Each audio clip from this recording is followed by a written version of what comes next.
아니, 한국. 이건 우리가 준 기술이지 않소. 감히 아류 주제에 우리를 위협해? 러시아 국방성에 절규 섞인 항의에도 한국은 단 한 줄의 데이터로 응답했습니다. 90년대 돈 대신 던져준 낡은 도면이나 만지던 하이에나로 무시당했던 나라. 하지만 지금 보십시오. 원조 제국 러시아가 자신들이 비웃던 기술로 진화한 한국산 결과물 앞에 시장을 뺏기고 급기야 원유를 바치며 재건 파트너가 되어달라고 애걸하는 비참한 현실을 말입니다.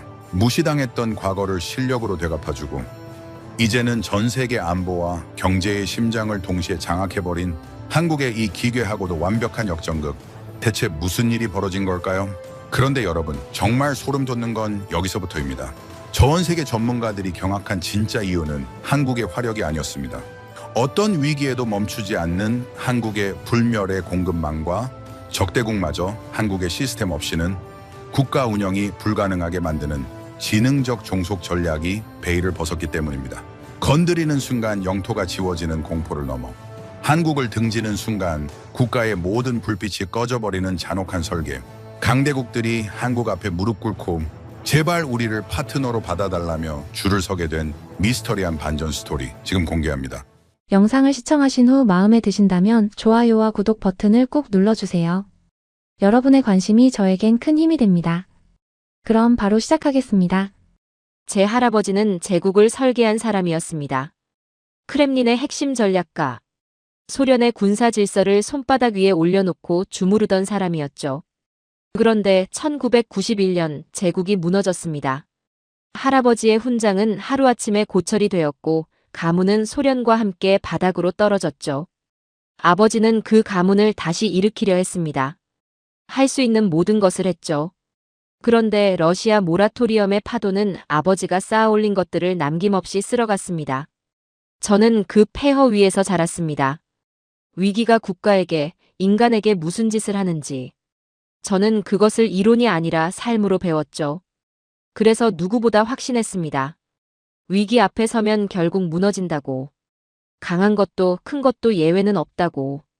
그런데 테일러 교수님의 강의가 시작되던 그날, 저는 평생 믿어온 그 확신이 단 하나의 나라 앞에서 산산조각 나는 걸 목격했습니다. 그 나라는 위기를 겪을 때마다 무너지지 않았죠. 오히려 더 날카로워졌습니다. 저는 빅토르 자카예프입니다. 스탠포드 대학교 국제안보학 박사과정. 이 강의실에서 가장 어린 학생이자 그날까지 제 이론에 가장 자신 있던 사람이었죠. 스탠포드에 입학하던 날, 저는 딱 한 가지만 생각했습니다. 여기서 최고가 되겠다고. 몰락한 가문의 이름을 다시 세우겠다고. 그건 꿈이 아니라 의무였죠. 할아버지가 설계했던 제국의 무게, 아버지가 감당하지 못했던 실패의 무게가 전부 저의 어깨 위에 얹혀 있었으니까요. 테일러 교수님의 국제안보전략 강의. 전직 백악관 국가안보보좌관이자 CIA 고문. 이분의 강의를 듣기 위해 전 세계에서 지원서가 몰려들었고 선발된 인원은 고작 12명이었습니다. 저는 그중 하나였죠. 자리에 앉는데 옆자리에서 인기척이 났습니다. 한국 유학생이었습니다. 최신형 노트북을 열더니 주식창을 띄워놓고 조용히 뭔가를 확인하고 있었죠. 여유로웠습니다. 너무 여유로웠어요. 그 순간 제 스마트폰이 울렸습니다. 어머니가 보내온 송금 내역이었죠. 제가 살고 있는 낡은 아파트의 난방비를 겨우 감당할 수 있는 금액이었습니다. 저는 그 숫자와 옆자리의 저 여유로운 모습을 번갈아 봤습니다. 미국의 우산 아래서 편하게 자란 것들이라고. 안보도 경제도 남이 만들어준 판 위에 앉아 누리는 것들이라고. 속으로 그렇게 생각했죠. 그런데 그 생각이 얼마나 오만한 착각이었는지 저는 그날 강의가 끝나기 전에 알게 되었습니다. 테일러 교수님이 들어오셨습니다. 정갈하게 빗어넘긴 백발. 세월의 흔적이 묻은 트위드 재킷. 큰 소리 하나 내지 않았는데 강의실의 공기가 달라졌죠. 오늘 강의를 시작하기 전에 하나만 물어보겠습니다. 이 자리에 러시아 출신 학생이 있나요? 저는 손을 들었습니다. 이름이 어떻게 되죠? 빅토르 자카예프입니다. 자카예프 군 소련이 무너지던 1991년에 가족분들은 어디 계셨나요? 모스크바 외곽에 있었습니다. 할아버지는 크렘린에서 일하셨고요. 오늘 강의에서 그 이야기가 중요하게 쓰일 겁니다. 그리고 화면이 켜졌습니다. 두 장의 사진이 나란히 떴습니다. 왼쪽은 1950년. 검은 연기. 무너진 다리. 불타는 마을. 강변에 쓰러진 형체들. 오른쪽은 현재. 빛이 쏟아지는 거대한 공장. 방진복을 입은 엔지니어들. 세계 1위 반도체 생산 라인이었죠. 이 두 사진 같은 나라입니다. 900번의 침략. 자원 제로. 전쟁으로 완전히 불타버린 국토. 당시 전문가들이 이 나라의 생존 가능성을 계산했습니다. 결론은 하나였죠. 화면에 숫자가 떴습니다. 0.0%. 통계가 소멸을 선고한 나라입니다. 그런데 지금 이 나라는 폴란드에 전차를 팔고 중동에 미사일을 수출하고 유럽이 줄을 서서 무기를 사가고 있죠. 저는 팔짱을 낀 채 듣고 있었습니다. 운이 좋았던 거겠지. 미국이 밀어준 거겠지. 자카예프군, 소련이 무너진 이유가 뭐라고 생각하나요? 강의실의 시선이 저에게 쏠렸죠. 힘이 약해서가 아니었습니다. 시스템이 굳어버렸고 위기 앞에서 아무것도 할 수 없었습니다. 사람들은 각자 살 길을 찾아 흩어졌죠. 정확합니다. 소련은 세계 최대의 영토와 세계 최강의 군사력을 가지고 있었습니다. 빵이 없어서 망한 게 아니에요. 시스템이 굳어버려 위기 앞에 아무것도 할 수 없었던 거죠. 관료주의가 모든 유연성을 죽여버렸고 국민의 의지는 체제의 무게에 짓눌려 사라졌습니다. 저는 입술을 깨물었습니다. 모스크바 외곽에서 추위에 떨던 어린 시절의 기억이 스쳤으니까요. 그런데 바로 그 시대, 저 나라는 전쟁 폐허 위에서 포성이 들리는 천막 안에서 아이들에게 수학을 가르쳤습니다. 소련이 미국과 무의미한 군비 경쟁을 하다 내부부터 썩어갈 때, 저 나라는 위기 속에서도 시스템을 유연하게 재설계하며 성장과 안보를 동시에 거머쥐었죠. 가진 것이 없었기 때문에 오히려 머리를 갈았습니다. 제 가문의 역사가 해부당하는 느낌이었습니다. 할아버지는 제국의 관성을 믿었죠. 아버지는 과거의 방식으로 무너진 것들을 다시 세우려 했습니다. 둘 다 위기 앞에서 굳어 있었고 둘 다 무너졌죠. 그런데 저 나라는 달랐습니다. 미국 학생 하나가 손을 들었습니다. 교수님, 결국 미국의 안보 우산이 있었기에 가능한 거 아닌가요? 혼자였다면 어땠을지 모르잖아요. 좋은 질문입니다. 그런데 이렇게 되물어보죠. 미국의 우산 아래 있던 나라가 이 나라만이었나요? 필리핀도 있었고 태국도 있었고 수많은 나라들이 있었습니다. 그들은 지금 어디 있죠? 우산은 비를 막아줄 수 있습니다. 하지만 그 사람을 강하게 만들어주진 않아요. 이 나라를 강하게 만든 건 우산이 아니라 비를 맞으면서도 걷겠다는 그 지독한 의지였죠. 화면이 바뀌었습니다. 소련의 아프가니스탄 철수 장면이었습니다. 패잔병들의 얼굴, 고개를 떨군 장교들. 세계가 지켜보는 가운데 진흙탕에서 빠져나오는 소련군이었죠. 소련판 베트남이라고 불렀습니다. 아프가니스탄 전쟁은 소련 국민들에게 국가에 대한 회의론을 퍼뜨렸죠. 우리가 왜 싸우는지, 이 나라가 지킬 가치가 있는지 스스로 의심하게 만들었습니다. 그런데 한국의 전쟁은 정반대의 결과를 낳았습니다. 다시는 밟히지 않겠다는 지독한 국가의식을 탄생시켰죠. 같은 전쟁의 비극이 한쪽은 국가를 무너뜨리고 다른 한쪽은 국가를 단단하게 만들었어요. 화면이 다시 바뀌었습니다. 1997년. 국가 부도 직전의 한국. IMF 구제금융. 그리고 그 직후 거리로 나온 시민들의 사진이었죠. 손에는 금부치를 들고 있었습니다. 결혼반지, 돌반지, 목걸이. 개혁을 시도하다 나라를 터뜨린 고르바초프를 기억하시죠?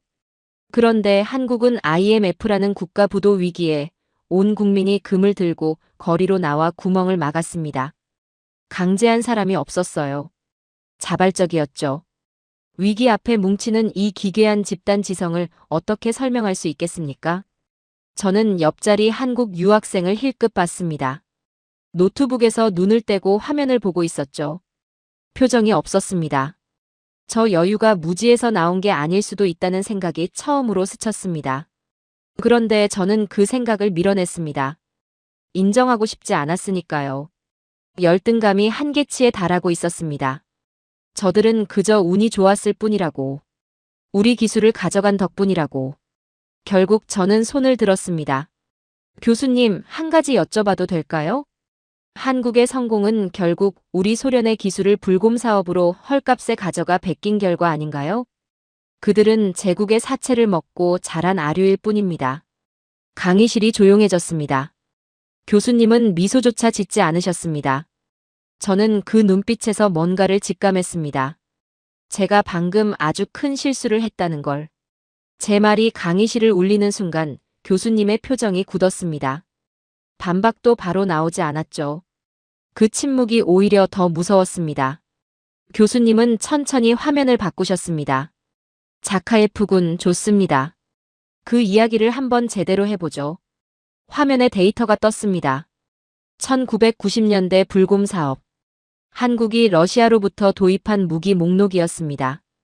T-80U 전차, BMP-3 장갑차. 당시 소련이 자랑하던 최첨단 무기들이었죠. 저는 속으로 쾌재를 불렀습니다. 맞습니다. 저게 시작이었죠. 저게 한국 방산의 뿌리였습니다. 자카예프군 말이 맞습니다. 한국은 러시아의 기술을 가져갔죠. 그런데 한 가지만 물어보겠습니다. 지금 T-80U는 어디 있나요? 저는 대답하지 못했습니다. 우크라이나 전선에서 불타고 있습니다. 드론 한 대에 격파당하면서요. 그런데 한국은 그 기술을 가져다 무엇을 만들었는지 보시겠습니까? 화면이 바뀌었습니다. K2 전차였습니다. T-80U 엔진 기술에서 출발했지만 그 위에 세계 최고 수준의 디지털 사격 통제 시스템과 능동 방어 체계를 얹은 전차였죠. 전장에서 드론을 스스로 감지하고 회피하는 시스템까지 탑재되어 있었습니다. T-80U가 드론 한 대에 불타는 동안 K2는 그 드론을 먼저 잡아내도록 설계된 거였죠. 씨앗은 러시아가 줬습니다. 그런데 한국은 거기서 러시아가 상상도 못한 독초를 키워냈죠. 원형인 러시아 무기는 구시대의 유물이 되었고 한국의 무기는 지금 전 세계의 표준이 되어가고 있습니다. 저는 입을 다물었습니다. 복제품이 원본을 사냥한다면 그것을 뭐라고 불러야 할까요? 화면이 또 바뀌었습니다. 이번엔 영상이었습니다. 하늘에서 쏟아지는 미사일들. 그리고 그것들이 순식간에 하나씩 격추되는 장면이었죠. 천궁투였습니다. 이 요격 알고리즘이 러시아산입니까? 아닙니다. 이건 위기 때마다 한국인들이 갈아넣은 결벽증적인 완벽주의의 결과물입니다. 방어용이라 부르지만 사실은 적의 공격 의지 자체를 증발시키는 가장 잔혹한 통제 도구죠. 방패가 날카로우면 그게 곧 검이 됩니다. 저는 영상에서 눈을 떼지 못했습니다. 드론대가 벌레처럼 떨어져 나가는 장면이었죠. 러시아가 우크라이나에서 드론대에 속수무책으로 당하던 장면이 겹쳐 보였습니다. 한국 무기의 진짜 무서움은 성능이 아닙니다. 그 속에 담긴 다시는 지지 않겠다는 지독한 결벽증이죠. 그 결벽증이 천궁투를 만들었고 그 결벽증이 지금도 멈추지 않고 있습니다. 저는 반박하고 싶었습니다. 그런데 말이 나오지 않았습니다. 자카예프군 소련이 관료주의에 찌들어 무기 생산 라인이 멈출 때 한국은 무엇을 했는지 아십니까? 위기 속에서 세계에서 가장 빠른 무기 공급망을 구축했습니다. 무기는 성능만큼이나 필요할 때 내 손에 있는가가 중요하죠. 한국은 그 점에서도 제국을 앞질렀습니다. 이건 단순한 기술력 이야기가 아니었습니다. 시스템의 이야기였죠. 소련이 무기를 만드는 속도보다 관료주의가 무기를 죽이는 속도가 더 빨랐던 것처럼 한국은 정반대였습니다. 위기가 올수록 더 빠르고 더 정밀해졌죠. 그 무렵 저는 한국 방산 전시회 영상을 본 적이 있었습니다. 서울 아덱스였죠. 최신 전투기들이 굉음을 내며 저공 비행하고 세계 각국의 바이어들이 줄을 서서 상담을 기다리는 장면이었습니다. 활기가 넘쳤고 자신감이 넘쳤죠. 그 영상이 떠오르는 순간 동시에 다른 장면도 겹쳐 보였습니다. 러시아 무기 박람회였습니다. 한때 세계가 주목하던 행사였죠. 그런데 지금은 달랐습니다. 바이어들의 발길이 줄었고 전시된 무기들은 우크라이나 전선에서 이미 검증이 끝나버린 상태였습니다. 그것도 처참한 방식으로요. 두 장면의 온도 차이가 너무 컸습니다. 화면에 기사 하나가 떴습니다. 디펜스 뉴스였습니다. 한국 방산이 세계 질서를 재편하는 진짜 이유. 성능은 압도적인데 가격은 합리적이고 납기는 빛의 속도라는 내용이었죠. 록히드 마틴과 BAE 시스템즈가 한국 방산의 부상을 가장 두려워하는 기업으로 지목되어 있었습니다. 자카예프군, 자네 조국이 과거의 도면을 지키고 있을 때 한국인들은 그 도면 위에 미래를 새겼습니다. 그리고 지금 그 결과를 전 세계가 사고 있죠. 그때 화면에 지도가 떴습니다. 폴란드였습니다. 한때 소련의 영향권 아래 있던 나라. 바르샤바 조약기구의 일원이었던 나라였죠. 그 폴란드가 러시아 무기를 전부 걷어내고 한국산으로 채우고 있었습니다. K2 전차 980대, K9 자주포 648문, FA50 경공격기 48대. 숫자 하나하나가 저의 가슴을 파고들었습니다. 소련의 위성국이었던 나라가 소련의 후계자인 러시아를 버리고 한국을 선택했습니다. 그것도 자발적으로요. 어린 시절 저는 러시아 무기가 세계 최강이라고 믿었습니다. 할아버지가 그렇게 가르쳐 주셨으니까요. 그런데 지금 그 믿음은 폴란드의 선택 앞에서 산산조각 나고 있었죠. 폴란드만이 아닙니다. 루마니아, 노르웨이, 호주. 과거 러시아 무기를 쓰던 나라들이 줄줄이 한국으로 갈아타고 있습니다. 한국은 단순히 무기를 파는 게 아니에요. 그 나라의 안보 전체를 한국에 의존하게 만들고 있는 거죠. 한국산 무기를 쓰는 순간 그 나라의 부품도 훈련도 유지보수도 전부 한국 없이는 돌아가지 않게 됩니다. 저는 그 말의 무게를 천천히 이해했습니다. 무기를 파는 게 아니었습니다. 나라를 묶는 거였죠. 조용하고 합법적으로. 자카예프군, 한국의 20대 엔지니어들이 러시아의 노학자들도 풀지 못한 난제들을 해결해 나가고 있습니다.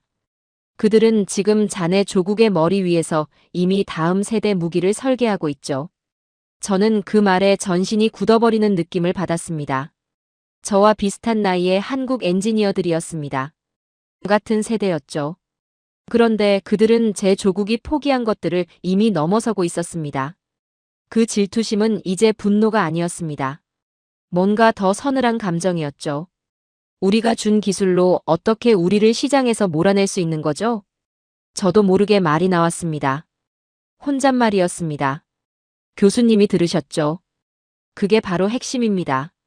자네 조국이 준 건 씨앗이었습니다. 그런데 한국은 거기서 자네들이 상상도 못할 숲을 키워냈죠. 이제 그 숲 앞에서 씨앗을 줬다고 자랑하는 건 사냥꾼에게 총을 팔아준 사람이 사냥감을 자기 것이라 우기는 것과 같습니다. 한국은 러시아의 사체를 자양분 삼아 인류가 한 번도 보지 못한 정밀한 포식자로 진화했습니다. 아류라고 부르지 마십시오. 그들은 이미 자네 조국의 머리 위에서 먹잇감을 고르고 있으니까요. 저는 자리에서 힘이 빠지는 걸 느꼈습니다. 우리가 사체를 제공한 꼴이었습니다. 그리고 한국은 그 사체로 살아있는 포식자를 만들어냈죠. 저는 여전히 인정하고 싶지 않았습니다. 기술은 졌습니다. 그건 인정했죠. 그런데 역사까지 질 수는 없었습니다. 교수님, 한 가지만 짚고 싶습니다. 한국은 결국 역사적으로 늘 주변국에 휘둘린 나라 아닌가요? 역사는 승자의 기록입니다. 그리고 그 기록 속에서 한국은 늘 당하는 쪽이었죠. 교수님이 저를 보셨습니다. 뭔가를 기다리고 있던 것 같은 표정이었습니다. 좋습니다.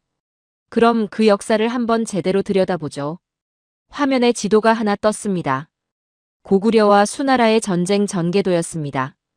612년 수나라 양제가 30만 대군을 이끌고 고구려를 침략했습니다. 당시 수나라는 세계 최강의 제국이었죠. 숫자로만 보면 고구려는 상대가 되지 않았습니다. 그런데 결과가 어땠을까요? 살수에서 30만 대군 중 살아 돌아간 병사가 2,700명이었습니다. 나머지는 전부 강물 속에 잠겼죠. 저는 그 숫자를 머릿속에서 굴렸습니다. 30만 중 2,700명. 학살이었습니다. 한국은 적을 정복하려 하지 않습니다. 대신 침략자가 다시는 돌아가고 싶지 않게 만들죠. 방어가 아니었습니다. 침공 의지 자체를 거세한 겁니다. 한국은 침략하지 않습니다. 다만 침략자의 이름을 역사에서 지워버릴 뿐이죠. 화면이 바뀌었습니다. 임진왜란이었습니다. 판옥선과 거북선의 화력 재원이 나란히 떴습니다. 1592년 일본이 조선을 침략했을 때 일본 수군은 칼싸움에 집착했습니다. 배를 붙이고 올라타 백병전을 벌이는 방식이었죠. 그런데 이순신은 완전히 다른 선택을 했습니다. 멀리서 화포로 배를 부숴버리는 거였습니다.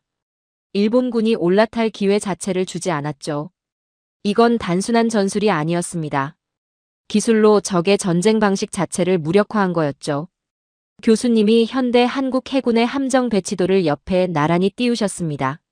하객진의 대형과 현대 한국 해군의 기동 전술이 겹쳐 보였습니다. 430년의 간격이 있었지만 설계의 본질은 같았습니다.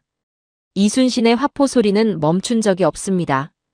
지금 한국의 자주포와 미사일 속에서 여전히 울리고 있죠. 한국 방산의 정밀 타격 DNA는 그때 완성된 겁니다. 그런데 자카예프군 몽골 얘기를 해보죠. 몽골이 유라시아를 휩쓸 때 버틴 나라가 어디 있었습니까? 러시아는 어땠나요? 저는 입술을 깨물었습니다. 루스 공국들은 몽골의 유화책을 썼습니다. 조공을 바치고 굴복했죠. 그게 240년간 이어진 몽골의 지배였습니다. 그런데 고려는 달랐습니다. 강화도로 들어가 버텼죠. 산성마다 틀어박혀 30년을 싸웠습니다. 세계 최강 몽골 기병이 섬 하나를 넘지 못했습니다. 결국 몽골은 고려와 협상을 해야 했죠. 정복이 아니라 협상을요. 저는 반박할 수가 없었습니다. 사실이었으니까요. 제 조국은 240년을 굴복했고 한국은 30년을 버텨 협상을 이끌어냈습니다. 자네 조국이 땅이라는 육체에 집착할 때 한국은 기억이라는 정신을 무기화했습니다. 그 차이가 지금도 이어지고 있죠. 화면이 다시 바뀌었습니다. 1910년. 국권 피탈이었습니다. 기술이 없어 나라를 뺏겼습니다. 총 한 자루 제대로 못 만드는 나라가 근대 무기로 무장한 제국에 맞선다는 건 처음부터 불가능한 싸움이었죠. 한국인들은 그 치욕을 뼈에 새겼습니다. 다시는 기술이 없어 나라를 잃지 않겠다는 집단적 트라우마가 민족 전체를 무기에 미치게 만들었죠. 한국인들에게 국방은 취미가 아니라 신앙이 됐습니다. 교수님이 사진 하나를 띄우셨습니다. 6.25 전쟁 당시 천막 학교였습니다. 포탄 자국이 선명한 땅 위에 세워진 천막. 그 안에서 공부하는 아이들이었죠. 저는 그 사진에서 눈을 뗄 수가 없었습니다. 아이들의 눈빛에는 두려움이 없어 보였죠. 오히려 도끼가 서려 있었죠. 살아남겠다는 게 아니었습니다. 반드시 이기겠다는 눈빛이었습니다. 포성이 들리는 천막 안에서 수학을 가르쳤습니다. 그 지능이 지금의 정밀 미사일이 된 겁니다. 미국이 주한미군 철수를 언급하던 시절이 있었습니다. 1970년대였죠. 그 순간 한국은 무엇을 했을까요? 삽과 곡괭이를 들고 소총부터 만들기 시작했습니다. 방패막이가 사라질지도 모른다는 공포가 자주국방이라는 광기를 불러일으켰죠. 그리고 그 광기가 수십 년 만에 소총에서 미사일까지 만들어냈습니다. 인류사적으로 불가능한 속도였습니다. 저는 그 속도를 머릿속에서 계산해봤습니다. 소총에서 탄도미사일까지.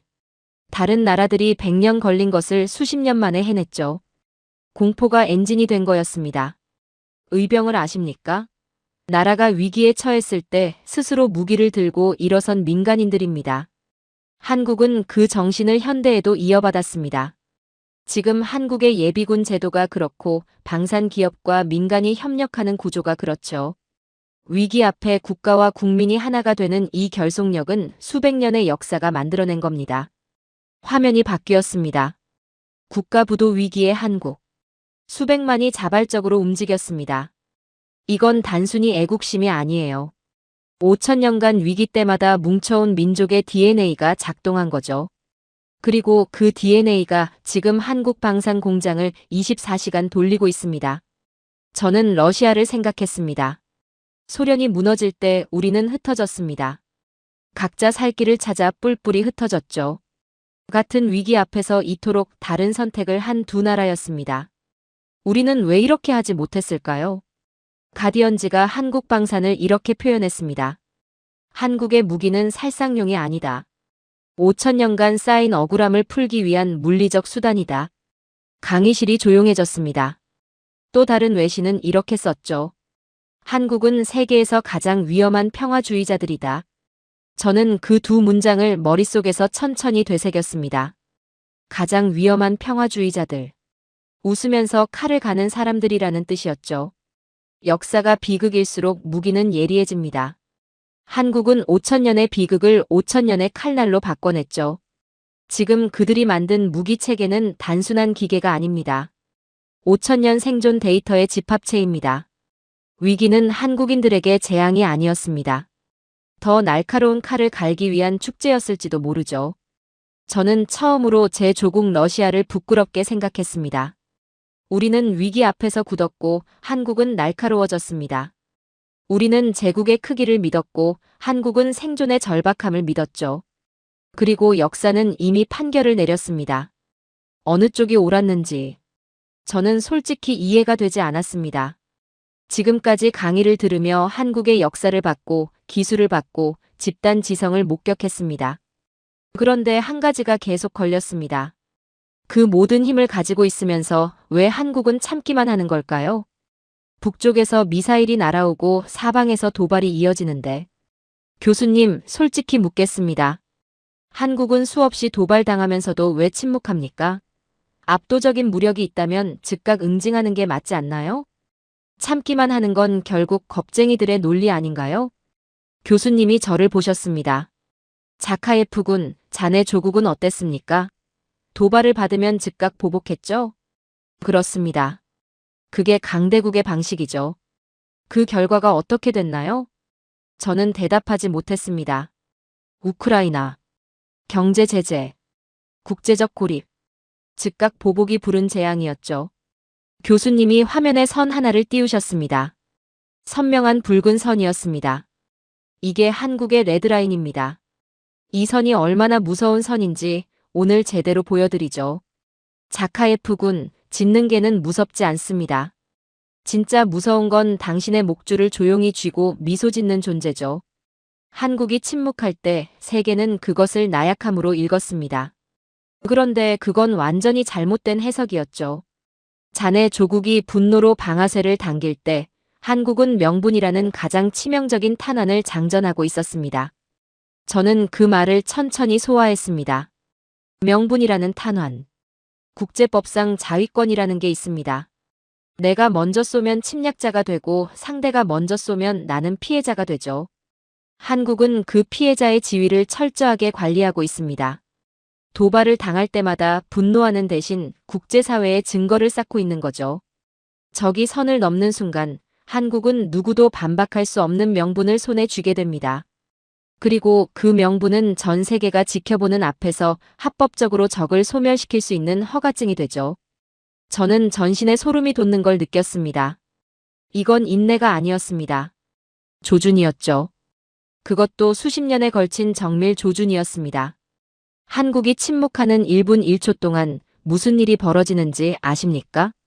화면에 공장 영상이 떴습니다. 24시간 돌아가는 스마트 팩토리였습니다. 로봇 팔들이 쉬지 않고 부품을 조립하고 있었죠. 미사일 생산 라인이었습니다. 한국이 참고 있는 동안 저 공장은 멈추지 않습니다. 침묵의 시간이 길어질수록 적이 맞을 매의 숫자가 기하급수적으로 늘어나죠. 한국의 인내는 평화의 신호가 아닙니다. 적의 파멸을 준비하는 카운트다운입니다. 저는 그 영상을 보며 등골이 서늘해졌습니다. 웃으면서 칼을 가는 나라였습니다. 도발을 당할 때마다 한국은 분노하는 대신 자신들의 방어망에 있는 0.1%의 빈틈을 찾아 메웠습니다. 위기를 겪을수록 방패가 더 단단해지는 나라죠. 이건 인내가 아니라 결벽증적인 완성을 향한 집착입니다. 한국이 도발을 당한 이후 그들의 무기 체계가 어떻게 변했는지 데이터를 보면 소름이 돋습니다.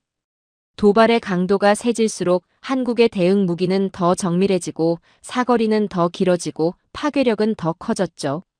위기가 오히려 업그레이드의 방아쇠가 된 겁니다. 자카예프군, 즉각 보복이 얼마나 무모한 도박인지 아십니까? 감정으로 방아쇠를 당기면 국제사회의 명분을 잃습니다. 명분을 잃으면 제재가 따라오고 제재가 따라오면 경제가 무너지죠. 강해 보이려다 스스로를 무너뜨리는 겁니다. 한국은 그 함정을 피했습니다. 힘을 숨기고 기회를 노리는 것이 힘을 자랑하다 기회를 잃는 것보다 훨씬 무섭다는 걸 알았으니까요. 저는 즉각 보복을 자랑스럽게 여겼던 러시아 장교들을 떠올렸습니다. 강하다고 믿었죠. 그런데 그 강함이 지금 어디 있습니까? 우크라이나의 진흙탕 속에서 불타고 있었습니다. 분노로 쏜 총알은 결국 자신의 발등을 향했죠. 진정한 강함은 싸우는 게 아닙니다. 적이 싸울 생각조차 못하게 만드는 거죠. 한국은 지금 적의 머릿속에 공포라는 소프트웨어를 이식하고 있습니다. 당신이 선을 넘으면 어떤 일이 벌어지는지를 상상만 해도 두려워지게 만드는 거죠. CNN이 한국의 전략을 분석한 기사가 화면에 떴습니다. 한국의 인내는 평화가 아니다. 그것은 타격 목표를 가장 정밀하게 수정하는 사냥꾼의 멈춤이다. 사냥꾼의 멈춤이었습니다. 숨을 참는 건 무서워서가 아니었죠. 빗나가지 않기 위해서였습니다. 월스트리트 저널은 이렇게 썼습니다.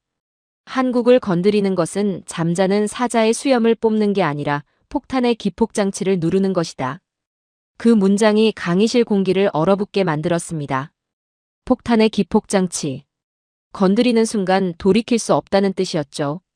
착한 사마리아인의 가면 뒤에 숨겨진 5,000년 묵은 복수의 설계도입니다. 위기는 한국을 흔들지 못했습니다. 오히려 세계에서 가장 냉혹한 계산기로 만들었을 뿐이죠. 저는 그 순간 이상한 감정을 느꼈습니다. 공포였습니다. 그런데 그 공포의 대상이 달라졌죠. 처음 강의실에 들어왔을 때 저는 한국을 무시했습니다. 아류라고 불렀고 운이 좋았을 뿐이라고 생각했죠. 그런데 지금 저는 깨달았습니다. 제가 무시했던 그 나라가 이미 오래전부터 저를 계산하고 있었다는 걸. 러시아를 계산하고 있었다는 걸. 적의 타격 좌표를 업데이트하면서 미소를 잃지 않고 있었다는 걸. 그건 용기가 아니었습니다.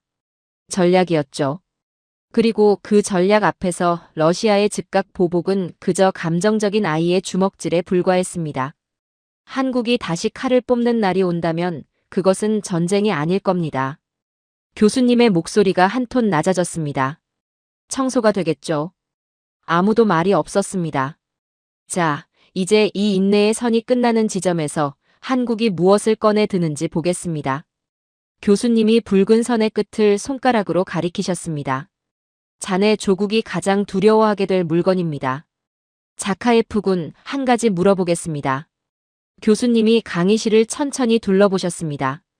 핵이 없는 나라가 핵보유국들 사이에서 살아남을 수 있을까요?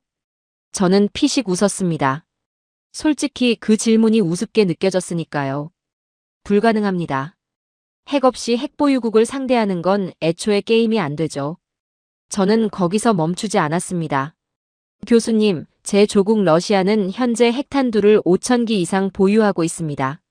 실전 배치된 것만 1,500기 내외죠. 미국과 함께 세계 1, 2위를 다투는 수준입니다.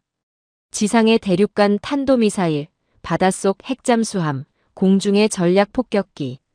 이 세 가지 핵 삼위일체를 완벽하게 갖춘 나라는 지구상의 손에 꼽힙니다. 러시아는 그중 하나죠. 한국이 아무리 정밀한 미사일을 만들어도 핵 앞에서는 결국 억제력이 없습니다. 재래식 무기로 핵보유국을 위협한다는 건 근본적인 한계가 있죠. 저는 그 말을 하면서 처음으로 이 강의실에서 우위에 선 기분이 들었습니다. 기술에서는 졌습니다. 역사에서도 졌죠. 그런데 핵만큼은 달랐습니다. 이건 제 조국이 가진 마지막 절대 우위였으니까요. 교수님이 저를 보셨습니다. 표정이 묘했습니다. 자카예프군, 정확한 수치입니다. 러시아의 핵전력은 세계 최강 수준이죠. 그 점은 부정하지 않겠습니다. 저는 속으로 쾌재를 불렀습니다. 그런데 한 가지만 물어보겠습니다. 핵을 실제로 쏠 수 있습니까? 저는 말문이 막혔습니다. 쏘는 순간 공멸입니다. 국제사회가 용납하지 않죠. 미국이 가만히 있지 않을 거고 나토가 가만히 있지 않을 겁니다. 핵은 억제력이지 실제로 쓸 수 있는 무기가 아닙니다. 그렇다면 핵이 5천 기든 5만 기든 실제 전장에서 그 숫자가 무슨 의미가 있을까요? 저는 대답하지 못했습니다. 교수님이 화면을 켜셨습니다. 검은 베일에 쌓인 거대한 발사체였습니다. 한국은 그 질문에 대한 답을 찾았습니다. 핵을 쓸 수 없다면 핵만큼의 파괴력을 합법적으로 행사할 수 있는 무기를 만들면 된다고. 베일이 벗겨졌습니다. 현무 5였습니다. 재원이 하나씩 화면에 떴습니다. 탄두 중량 8톤. 저는 그 숫자를 보며 눈을 의심했습니다. 교수님, 이건 물리적으로 말이 안 됩니다. 미사일이 아니라 그냥 떨어지는 쇳덩이 아닌가요? 정확합니다. 교수님이 미소를 지으셨습니다. 그냥 떨어지는 쇳덩이입니다. 그런데 그 쇳덩이가 마하 10의 속도로 지하 100m 안반을 수직으로 뚫고 내려간다면 그게 핵과 무슨 차이가 있을까요? 저는 아무 말도 하지 못했습니다. 시뮬레이션 영상이 재생됐습니다. 거대한 발사체가 하늘을 가르며 올라갔다가 수직으로 낙하하는 장면이었습니다. 목표물은 지하 깊숙이 숨겨진 벙커였죠. 철근 콘크리트로 겹겹이 둘러싸인 구조물이었습니다. 저 벙커의 두께가 얼마인지 아십니까? 웬만한 폭발로는 흠집도 나지 않는 수준입니다. 강대국들이 수십 년간 공들여 만든 지하 요새죠. 현무 5가 낙하하는 순간이었습니다. 충돌 직전까지 속도가 줄지 않았습니다. 그리고 충돌하는 순간 철근 콘크리트가 종이장처럼 찢겨나갔습니다. 지하 100m까지 관통한 뒤 폭발이 일어났죠. 화면에 수치가 떴습니다. 진도 5.0 이상의 인공 지진이었습니다. 이 미사일 한 발은 도시 하나를 파괴하는 게 아닙니다. 적국의 통치 시스템 자체를 지하에 매장해버리는 거죠. 지하 벙커 속에 숨은 지휘부, 핵심 인프라, 군사 네트워크. 전부 한 번에 끝납니다.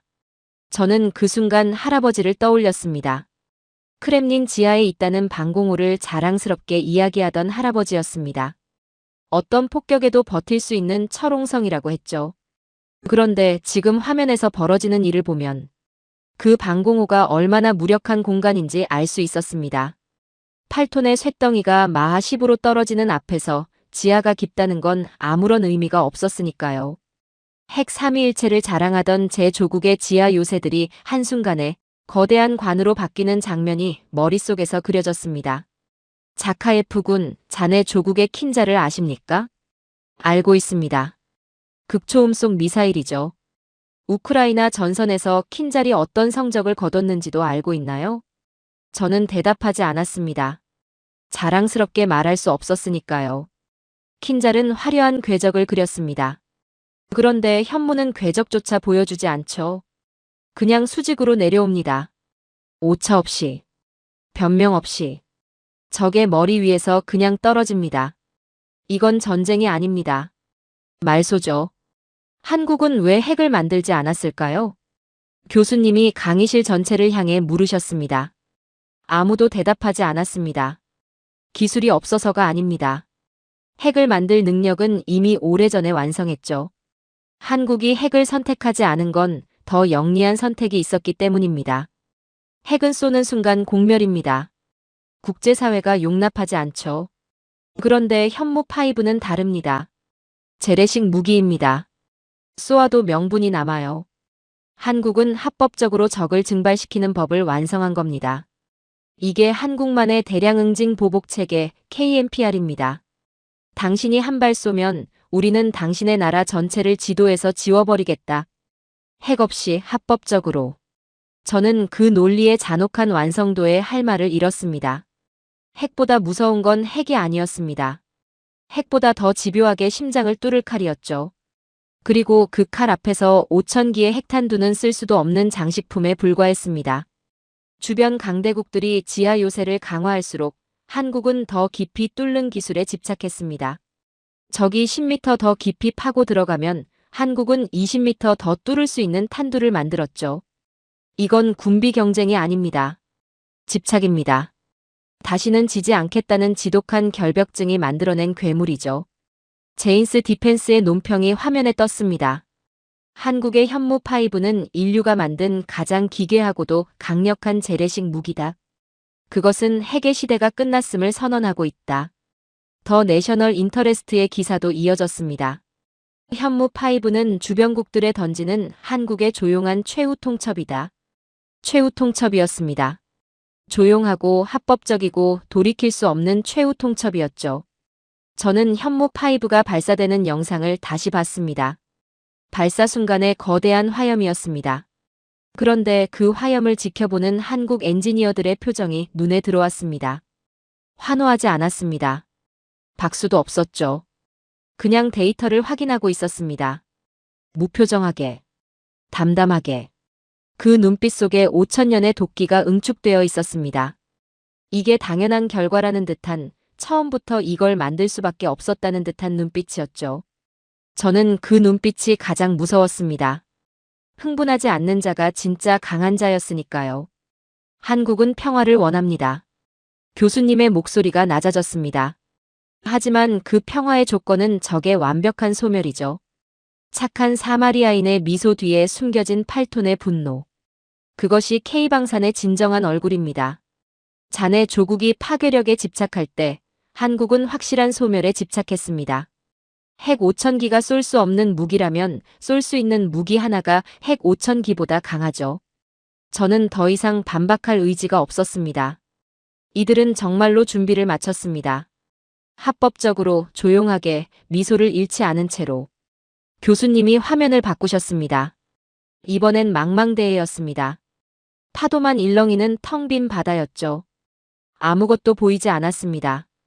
하늘에서 내려오는 칼은 보입니다. 피할 수라도 있죠. 교수님이 그 텅 빈 바다를 가리키셨습니다. 그런데 보이지 않는 곳에서 숨 쉬는 자객은 어떻게 피하겠습니까? 자카예프군, 한국 무기들의 공통점이 뭔지 아십니까? 교수님이 화면에 한국 무기 목록을 띄우셨습니다. 천궁, K2, K9, 현무. 전부 방어용이라고 명명되어 있습니다. 한국은 단 한 번도 공격용 무기를 개발한다고 공식 발표한 적이 없죠. 저는 고개를 끄덕였습니다. 그게 뭐가 문제냐는 생각이었습니다. 그런데 자카예프군, 방어의 끝은 무엇일까요? 저는 잠시 생각했습니다. 적의 공격을 막는 거 아닌가요? 틀렸습니다. 교수님이 단호하게 말씀하셨습니다. 가장 완벽한 방어는 침략자의 존재 자체를 지우는 겁니다. 한국은 방어용이라는 이름 뒤에 그 답을 숨겨놓았죠. 그게 가장 고단수의 기만입니다. 화면이 바뀌었습니다. 망망대해 위로 거대한 잠수함의 실루엣이 천천히 떠올랐습니다. 도산 안창호급 암무함이었습니다. 이 잠수함을 보십시오. 전장 83m, 수중 배수량 3,700톤. 그런데 진짜 놀라운 건 크기가 아닙니다. 화면이 잠수함 내부 구조로 바뀌었습니다. 수직발사관이었습니다. 핵잠수함도 없는 나라가 잠수함에 수직발사관을 박아 넣었습니다. 전 세계가 비웃었죠. 재래식 잠수함에 탄도미사일을 싣는 건 불가능하다고 했습니다. 그런데 한국은 해냈습니다. 왜였을까요? 핵이 없어도 핵만큼의 파괴력을 바다 밑에서 투사하기 위해서였죠. 저는 그 구조도를 보며 머릿속이 복잡해졌습니다. 재래식 잠수함에서 탄도미사일이 발사된다는 뜻이었습니다. 위치를 특정할 수 없는 바다 밑에서. 영상이 재생됐습니다. 고요한 수면이었습니다. 아무것도 없는 바다였죠. 그런데 갑자기 수면이 부풀어 오르더니 거대한 화염이 솟구쳤습니다. 미사일이었습니다. 잠수함 수직발사관에서 발사된 순간이었죠. 고요함과 폭발의 대비가 너무 극적이었습니다. 암무함이 바다 밑으로 사라지는 순간 적국은 자신들의 장례식 날짜를 받아든 것과 다름없습니다. 어디 있는지 모르는 잠수함이 수도 바로 밑바닥에서 숨을 죽이고 있다는 사실. 그게 핵보다 더 잔혹한 공포죠. 자카예프군, 러시아 잠수함 얘기를 해보죠. 저는 또 긴장했습니다. 러시아 잠수함은 세계 최강 수준입니다. 아쿨라급, 야생급. 냉전 시대부터 이어진 기술력이죠. 그런데 실전 훈련 데이터를 보면 어떻습니까? 저는 대답을 망설였습니다. 교수님이 화면을 바꾸셨습니다. 수중 소음 측정 데이터였습니다. 러시아 잠수함과 한국 잠수함의 소음 수치가 나란히 떴죠. 러시아 잠수함은 소음 문제로 적에게 위치가 노출되는 사례가 반복됐습니다. 냉전 시대에 설계된 기술의 한계죠. 그런데 한국의 잠수함은 연료 전지 기반의 공기 불요 추진 체계를 탑재하고 있습니다. 전기 모터로 움직이기 때문에 수중 소음이 극도로 낮죠. 수주간 자망하면서 엔진 소리 하나 내지 않습니다. 실전 훈련에서 한국 잠수함이 미국 항공모함 전단의 레이더망을 유령처럼 빠져나가 어뢰 공격 위치까지 접근한 기록이 있습니다. 미 해군이 그 결과를 보고 경악했죠. 저는 그 데이터 앞에서 할 말을 잃었습니다. 냉전의 유산을 자랑스러워했던 러시아 해군도 한국의 조용한 잠수함 앞에서 무력해지는 장면이었으니까요. 그런데 자카예프군, 지금 이 순간 전 세계 잠수함 시장에서 가장 뜨거운 입찰 경쟁이 벌어지고 있다는 거 아십니까? 교수님이 지도를 띄우셨습니다. 캐나다였습니다. 캐나다가 노후 잠수함 교체를 위해 최대 60조 원 규모의 사업을 발주했습니다. 최대 12척. 냉전 이후 서방 세계 최대 규모의 잠수함 사업 중 하나죠. 처음에는 여러 나라가 뛰어들었습니다. 일본, 프랑스, 영국. 네로라 하는 해양 강국들이 줄을 섰죠. 그런데 최종 2강이 어디인지 아십니까? 저는 대답하지 않았습니다. 교수님이 화면에 두 나라를 띄우셨습니다. 한국, 그리고 독일이었습니다. TKMS, 세계 재래식 잠수함 시장의 절대 강자. 수십 년간 이 시장을 지배해온 나라죠. 그 독일이 최종 경쟁자입니다. 그리고 지금 판세는 한국이 유리한 위치를 선점하고 있습니다. 저는 그 말을 듣는 순간 뭔가가 머릿속에서 뒤집히는 느낌이 들었습니다. 일본이 탈락했습니다. 프랑스가 탈락했습니다. 수십 년간 잠수함 시장을 지배하던 유럽 강자들이 모두 나가떨어졌죠. 그리고 최후의 싸움터에 한국이 서 있었습니다. 한국이 유리한 이유가 뭔지 아십니까? 성능만이 아닙니다. 납기가 빠릅니다. 대형 잠수함을 양산한 경험이 있고 일정을 지키는 나라로 이미 검증됐죠. 캐나다는 지금 노후 잠수함 교체가 급합니다. 빨리 만들어줄 수 있는 나라가 필요하죠. 가격 대비 성능도 압도적입니다. 폴란드에서, 중동에서 이미 증명됐습니다. 그리고 한국은 캐나다 현지 투자와 일자리 창출까지 패키지로 제시했습니다. 독일도 만만치 않습니다. 북극작전 협력, AI, 배터리 패키지를 들고 왔죠. 그런데 지금 판세는 한국 쪽으로 기울고 있습니다. 저는 그 장면이 머릿속에 그려졌습니다. 유럽의 최강자 독일과 맞붙어 이기려 하는 한국이었습니다. 불과 수십 년 전만 해도 소총도 제대로 못 만들던 나라가 지금 세계 잠수함 시장의 정상을 다투고 있었죠. 과거에는 독일, 프랑스, 일본이 주도하던 시장이었습니다. 그런데 지금 한국이 최종 2강에 올라선 것 자체가 이미 게임 체인저입니다. 월스트리트 저널이 이렇게 보도했습니다. 화면에 기사가 떴습니다. 한국은 핵 확산 금지 조약을 어기지 않으면서도 핵 보유국과 동일한 타격력을 확보한 전 세계 유일한 국가다. 법의 테두리 안에서 괴물을 만들어낸 겁니다. 핵을 쏠 수 없다면 핵보다 더 정밀하고 합법적인 무기를 만들면 된다. 잠수함을 막을 수 없다면 세상에서 가장 조용한 잠수함을 만들면 된다. 한국은 늘 그 방식으로 한계를 넘어왔죠. 자카예프군, 독침 전략이라는 말을 아십니까? 고슴도치 전략이라고도 부릅니다. 덩치 큰 적이 고슴도치를 잡아먹으려 할 때 가시 때문에 포기하게 만드는 전략이죠. 한국이 바로 그 고슴도치입니다. 하늘에는 천궁이 있고 땅에는 현무가 있고 바다 밑에는 암무함이 있습니다. 어느 방향으로 덤벼도 치명상을 입는 구조죠. 그런데 고슴도치의 진짜 무서움이 뭔지 아십니까? 가시가 있다는 걸 모두가 알고 있다는 겁니다. 덤비기 전에 이미 포기하게 만들죠. 그게 억제력의 완성입니다. 포브스의 기사가 화면에 떴습니다. 한국은 이제 동북아의 균형자가 아닌 스스로가 질서가 되기로 결심했다. 스스로가 질서. 저는 그 문장을 읽으며 전율했습니다. 균형자는 다른 힘들 사이에서 저울추 역할을 하는 존재입니다. 그런데 질서는 달랐죠. 질서는 규칙을 만드는 존재입니다.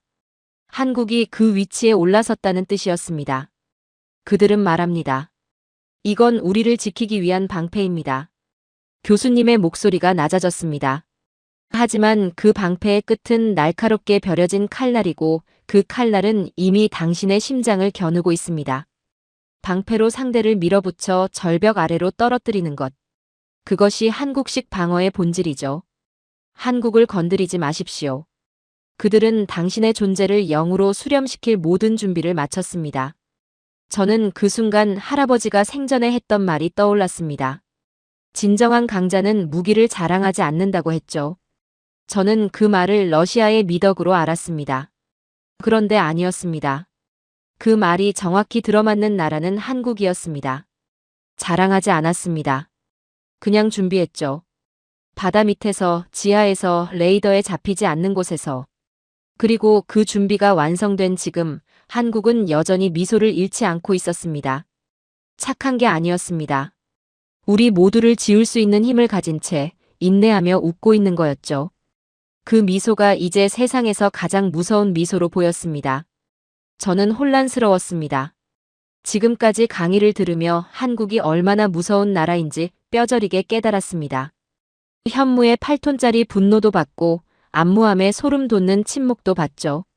그런데 머릿속에서 도저히 이해가 되지 않는 장면이 하나 있었습니다. 교수님, 한 가지 여쭤봐도 될까요? 우리는 한국의 무기를 두려워합니다. 그건 이제 인정합니다. 그런데 왜 러시아 국민들은 한국산 제품에 열광하고 크렘린은 한국의 원유를 먼저 내밀며 손을 내미는 겁니까? 두려워하면서 동시에 갈구한다는 게 말이 됩니까? 교수님이 잠시 저를 보셨습니다. 자카예프 군, 그게 바로 한국이 진짜 무서운 이유입니다. 자네 조국 러시아가 땅 밑에 원유를 팔아 하루하루 버티고 있을 때 한국은 그 원유로 돌아가는 미래의 엔진을 설계했습니다. 자원은 유한하지만 지능은 무한하죠. 이제 기름보다 귀한 건 그 기름을 가치 있게 만드는 한국의 지능입니다. 저는 그 말의 무게를 천천히 이해했습니다. 러시아는 세계 최대의 자원 부국입니다. 석유, 천연가스, 희귀광물. 땅을 파면 돈이 나오는 나라죠. 그런데 그 자원이 정제되고 가공되고 세계 시장에서 죗값을 받으려면 기술이 필요했습니다. 그 기술을 가진 나라가 한국이었죠. 러시아가 한국의 파격적인 조건으로 에너지 협력을 제한하는 건 호의가 아닙니다. 한국의 기술 협력 없이는 러시아의 미래 산업 자체가 멈춰버릴 것이라는 공포 때문이죠. 자원은 있는데 그걸 굴릴 기술이 없는 나라. 그게 지금 러시아의 현실입니다. 저는 입술을 깨물었습니다. 제 조국이 한국에 손을 내밀고 있다는 현실이 자존심을 긁었습니다. 그런데 반박할 수가 없었죠. 화면에 지도가 떴습니다. 우크라이나였습니다. 전쟁의 흔적이 가득한 도시들이 표시되어 있었죠. 전쟁이 끝난 후를 생각해 보십시오. 폐허 위에 도시를 다시 세워야 합니다. 도로, 병원, 학교, 공장. 누가 그걸 할 수 있을까요? 교수님이 천천히 말씀하셨습니다. 미국은 비쌉니다. 중국은 불안하죠. 유럽은 느립니다. 그런데 한국은 달랐습니다. 빠르고 정밀하고 가격도 합리적이죠. 위기에서 기어 올라온 나라이기에 무너진 국가가 무엇을 필요로 하는지 누구보다 잘 압니다. 전쟁 재건의 독점적 파트너. 그게 한국이 설계한 또 다른 역할입니다. 침략자가 아니라 설계자로서 제국에 입성하는 방식이죠. 저는 그 구도가 머릿속에서 그려졌습니다. 한국은 무기를 팔아 돈을 멉니다. 그리고 그 무기로 폐허가 된 땅을 다시 세우는 계약도 따냅니다. 파괴하는 자와 재건하는 자가 같은 나라였습니다. 그 잔혹한 완성도에 저는 할 말을 잃었습니다. 자카예프 군, 모스크바 거리의 젊은이들을 봤습니까? 저는 고개를 끄덕였습니다. 한국 드라마를 보고 한국 음식을 먹고 한국 화장품을 씁니다. 정치는 대립해도 러시아의 젊은 세대는 이미 한국의 라이프 스타일에 정복당했죠. 총구는 서로를 향할지 몰라도 러시아 젊은이들의 심장은 이미 한국에 넘어갔습니다. 이게 무력이 할 수 없는 일이죠. 문화는 국경을 넘고 이념을 넘고 적대감조차 녹여버립니다. 저는 그 말에 반박하지 않았습니다. 제 사촌 동생이 한국 드라마를 보며 한국어를 독학하고 있다는 사실이 떠올랐으니까요. 모스크바에서 제재가 한창인 와중에 한국 문화는 멈추지 않고 퍼져나가고 있었습니다. 무기로 정복하지 않았습니다. 그냥 스며들었죠. 자카예프군, 한국이 스마트시티 시스템을 어느 나라에 수출하는지 아십니까? 화면에 데이터가 떴습니다. 중앙아시아, 중동, 동남아시아, 그리고 구소련 국가들이었습니다. 한국의 교통 시스템, 전력망, 통신 인프라, 의료 시스템이 깔리는 순간 그 나라의 도시 전체가 한국 기술 없이는 작동하지 않게 됩니다. 이걸 기술 종속이라고 부르죠. 총 한 발 쏘지 않고 계약서 한 장으로 그 나라의 핵심 인프라를 장악하는 겁니다. 영토를 빼앗지 않아도 됩니다. 그 영토가 돌아가는 시스템을 장악하면 스스로 주인으로 대접받게 되죠.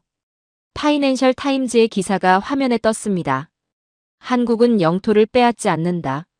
다만 그 영토가 돌아가는 시스템을 장악하여 스스로 주인으로 대접받게 만든다. 저는 그 문장을 읽으며 등골이 서늘해졌습니다. 제국은 영토를 빼앗습니다. 그런데 한국은 시스템을 장악했습니다. 영토는 되찾을 수 있습니다. 그런데 시스템에 종속된 나라는 그 시스템 없이는 하루도 버틸 수 없죠. 어느 쪽이 더 완벽한 지배입니까? 자카예프군, 이제 보이십니까? 교수님이 강의실을 둘러보셨습니다. 한국은 두 가지 카드를 동시에 쥐고 있습니다. 하나는 당신을 소멸시킬 칼. 또 하나는 당신을 살려낼 손길. 죽이거나 살리거나 그 결정권이 한국에 있다는 것. 이게 진짜 패권입니다. 러시아가 과거를 팔아 오늘을 살 때 한국은 미래를 팔아 내일을 사고 있습니다. 자원은 고갈되지만 기술은 축적되죠. 그 격차는 시간이 갈수록 더 벌어질 겁니다. 위기는 한국을 괴물로 만들었지만 그 괴물은 무너진 세상을 다시 세울 유일한 설계자가 되었습니다. 가장 날카로운 칼을 가진 자가 베푸는 손길이야말로 세상에서 가장 거부할 수 없는 유혹이죠. 저는 그 순간 처절하게 인정할 수밖에 없었습니다. 우리는 한국을 아류라고 불렀습니다. 베끼는 나라라고 무시했죠. 그런데 지금 한국은 우리가 무너졌을 때 우리를 다시 일으켜 세울 수 있는 유일한 존재가 되어 있었습니다. 구원자였습니다. 그것도 칼을 등에 숨긴 채 미소 짓는 구원자였죠. 침략은 영토를 얻습니다. 그런데 제거는 그 나라의 영혼을 얻죠. 한국은 지금 천천히, 조용히 러시아의 영혼을 향해 손을 뻗고 있습니다. 교수님이 화면을 바꾸셨습니다. 강대국들의 지도자들이 한국을 방문한 장면들이 나란히 떴습니다. 한국을 죽일 수도 없고 한국 없이는 살 수도 없다는 걸 깨달은 강대국들이 어떻게 했는지 보겠습니다. 자카예프군, 솔직히 물어보겠습니다. 교수님이 저를 정면으로 보셨습니다. 아무리 강해도 결국 체급 차이가 있지 않습니까? 강대국이 정말 한국을 두려워합니까? 저도 모르게 그 말이 나왔습니다.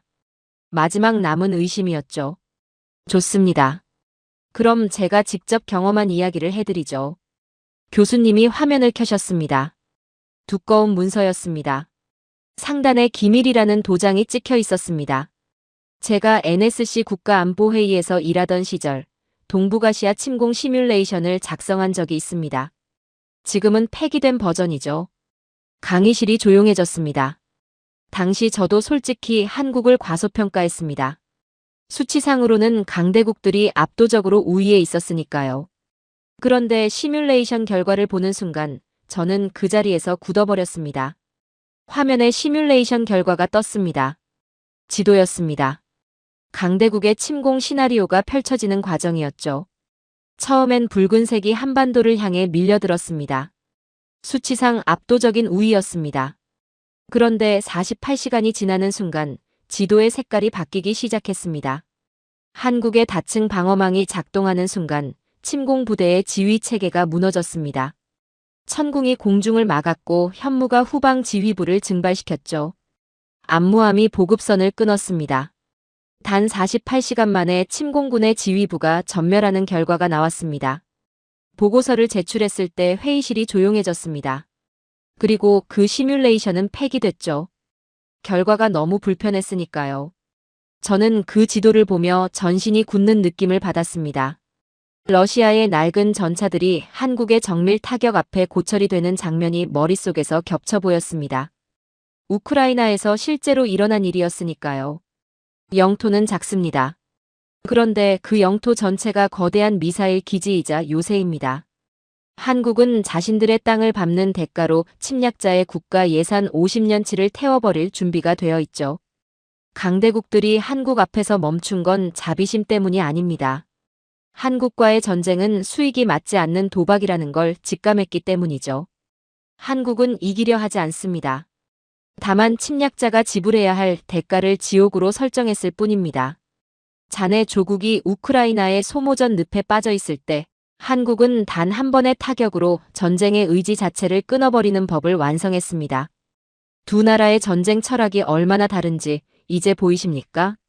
저는 고개를 끄덕이지 않을 수 없었습니다. 러시아는 밀어붙였습니다. 그리고 늪에 빠졌죠. 한국은 기다렸습니다. 그리고 준비를 완성했습니다. 자카예프군, 어느 전략가의 회고록에 이런 구절이 있습니다. 교수님이 화면에 문장 하나를 띄우셨습니다. 우리는 선을 넘었습니다. 그리고 그 순간 우리가 상대한 것이 나라가 아니라 5천년의 기억이었음을 알았습니다. 강의실이 무거워졌습니다.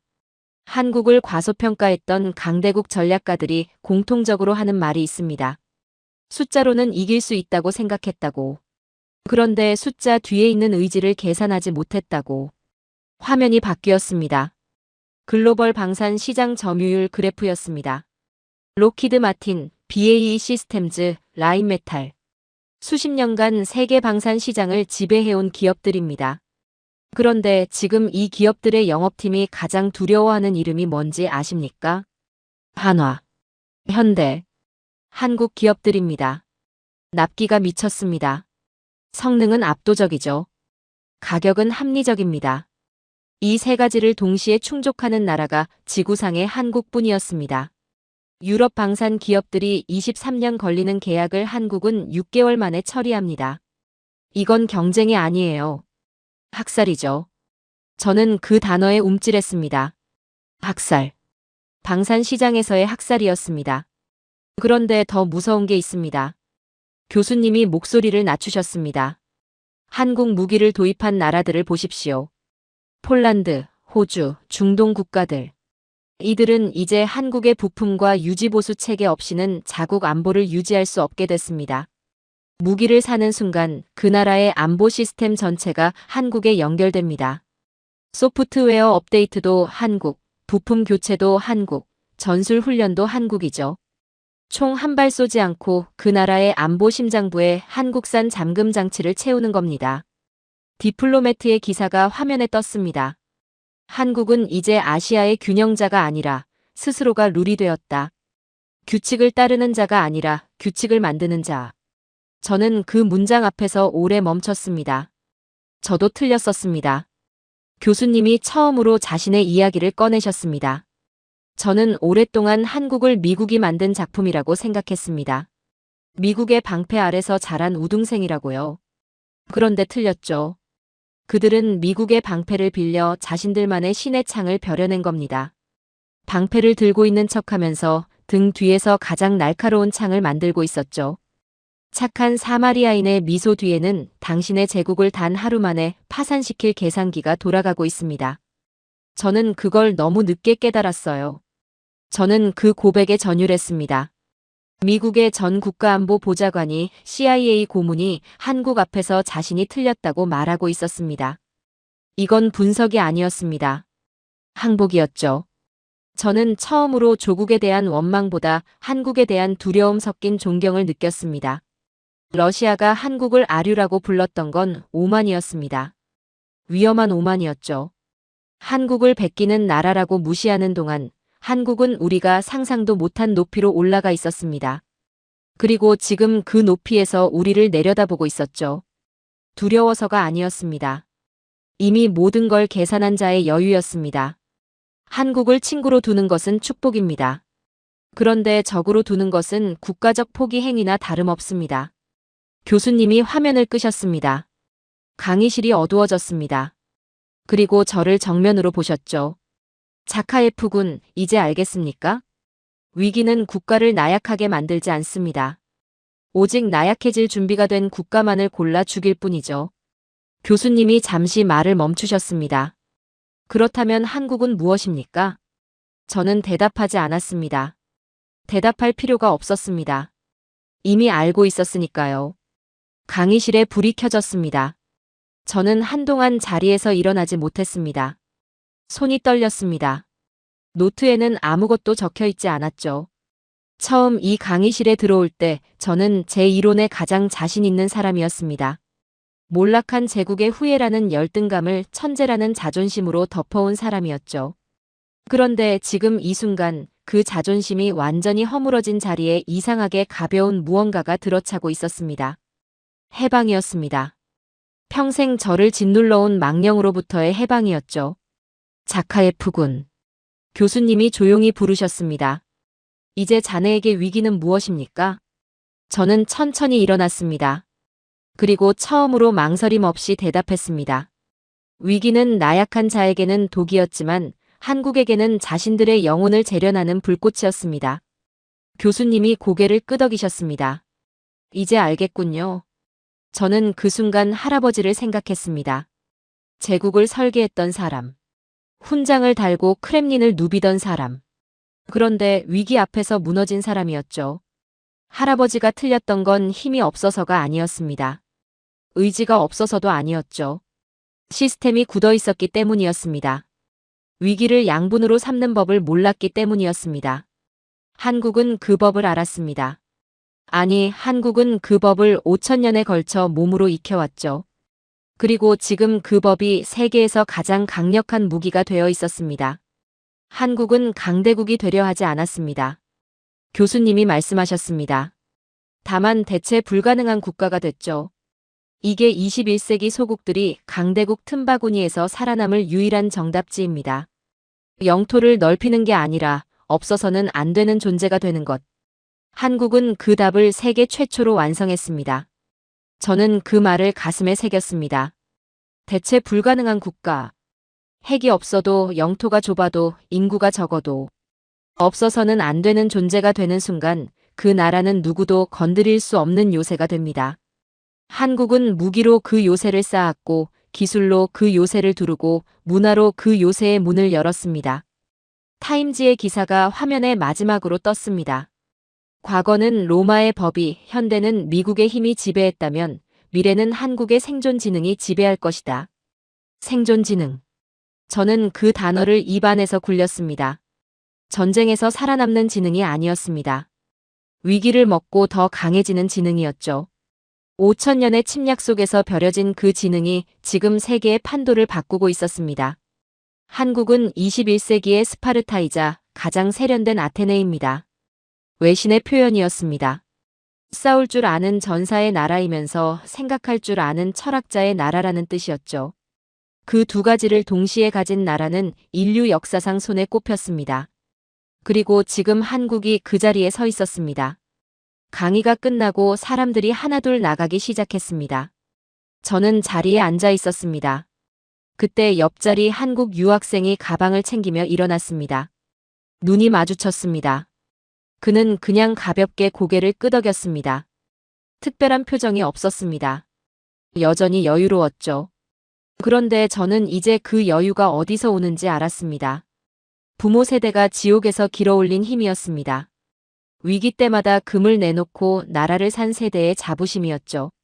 천막 학교에서 포성을 들으며 수학을 풀었던 아이들의 도끼였습니다.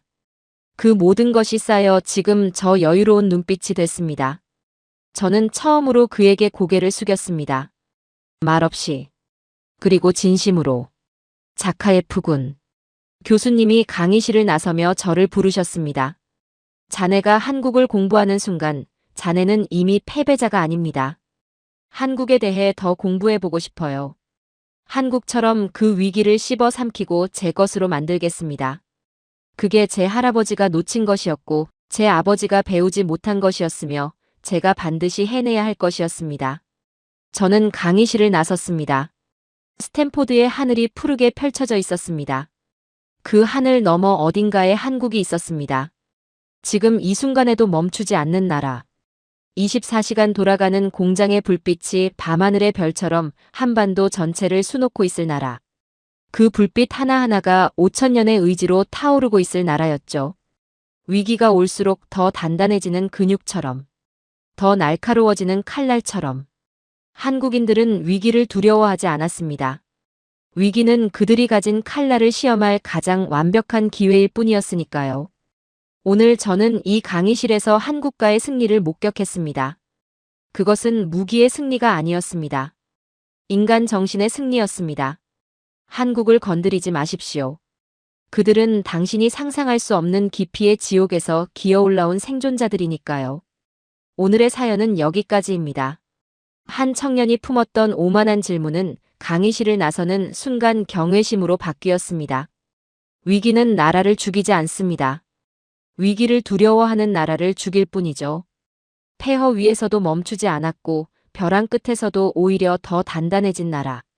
그 나라는 지금 이 순간에도 멈추지 않습니다. 누군가 잠든 시간에도, 누군가 포기한 자리에서도 조용히 다음 칼날을 갈고 있죠. 착한 사마리아인의 미소를 기억하십시오. 그 미소 뒤에 무엇이 숨겨져 있는지를 절대 잊지 마십시오. 긴 영상 시청해주셔서 감사합니다. 내일은 더 좋은 영상으로 찾아오겠습니다.